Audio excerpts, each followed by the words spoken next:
Faire le maximum, ça veut dire réquisitionner à chaque fois que c'est nécessaire. Et faire le maximum, ça veut dire désormais se pencher sur la chaîne logistique pour faire en sorte, dès lors qu'il y a des réquisitions à l'intérieur des raffineries, que les camions puissent accéder jusqu'aux stations-service. Et c'est une opération logistique qui est complexe et qui conduit à des situations, à la minute où on se parle, qui sont globalement en amélioration, mais avec de vrais écarts en fonction des territoires et des files d'attente qui sont encore trop longues et des gênes sur lesquelles il faut qu'on continue à travailler. Alors, vous parliez justement de réquisition. Pour toute la France, depuis le début de cette crise, il y a eu 13 réquisitions pour ouvrir donc les dépôts de carburant. Vous avez dénoncé une tentative de radicalisation. Pourquoi ne pas faire plus de réquisitions pour libérer tous les dépôts de carburant ?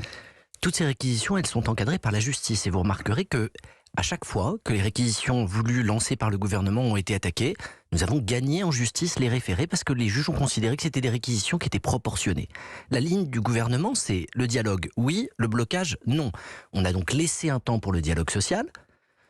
On a ensuite fait en sorte d'attendre que des accords majoritaires soient signés dans les entreprises. Et là où ces accords majoritaires sont signés, nous réquisitionnons quand des minoritaires bloquent un accord majoritaire. C'est ce qui se passe depuis quelques jours. Hier, Bruno Le Maire, le ministre de l'économie, dit maintenant le temps des discussions est terminé.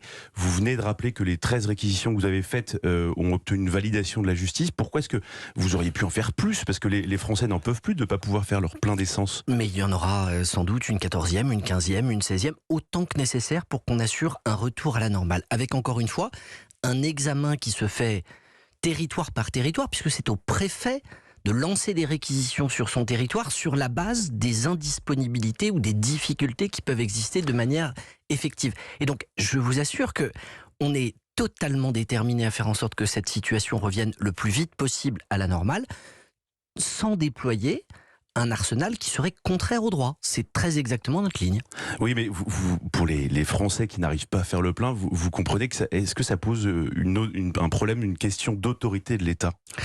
Je pense, ou en tout cas je comprends que celui qui fait la queue, celui qui a peur de ne pas pouvoir faire son plein, soit plus qu'irrité par cette situation. Je veux rappeler pourquoi on en est là. On en est là parce qu'une minorité syndicale décide à la fois de ne pas respecter des accords majoritaires qui ont pourtant abouti à l'issue de négociations à des hausses conséquentes de salaire, et qu'il y a une stratégie, je dirais presque politique, de jonction ou de convergence des luttes, avec la marche de dimanche et les appels à la journée d'aujourd'hui.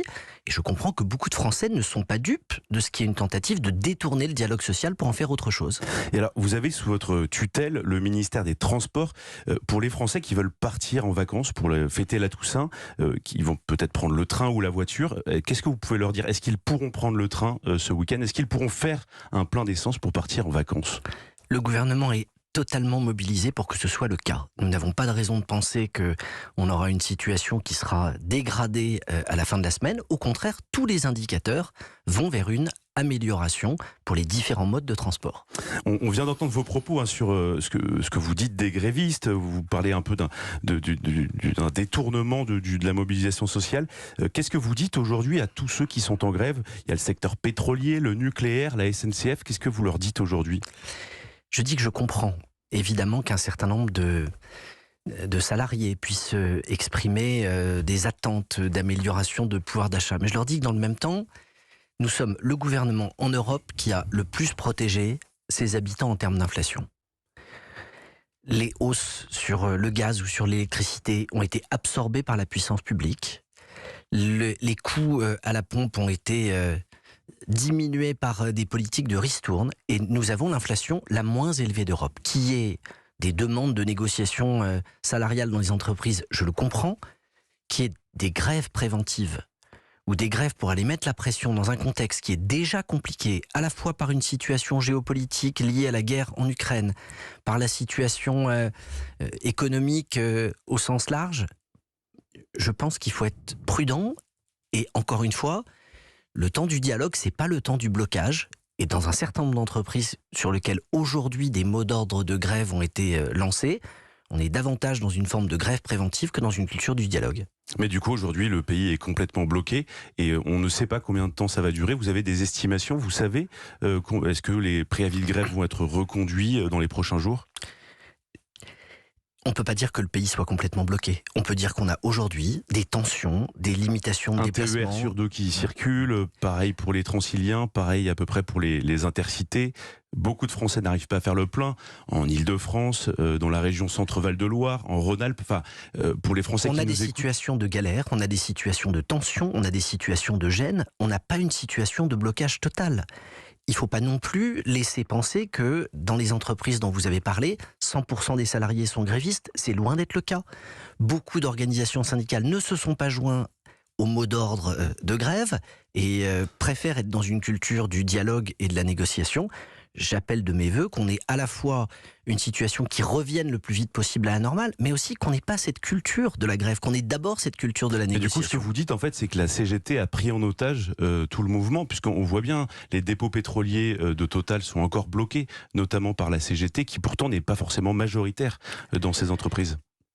Un syndicat minoritaire refuse de respecter des accords majoritaires signés par d'autres organisations syndicales. C'est quand même une curieuse conception du dialogue paritaire. C'est illicite pour vous ? En tout cas, je ne peux pas me prononcer sur le caractère illicite, puisque ce serait poser un exprimer une opinion juridique sur quelque chose qui est en train de se passer. Mais je pense que, comme beaucoup de Français, il y a un jugement sévère sur une forme de détournement d'un droit d'action syndicale pour en faire autre chose. Quand on a obtenu des augmentations salariales qui sont conséquentes, quand le dialogue social a débouché sur un accord à l'échelle de l'entreprise entre des représentants syndicaux élus et la direction, on n'a aucune raison de rester dans une grève qui se poursuit au-delà de ces accords et de ces négociations.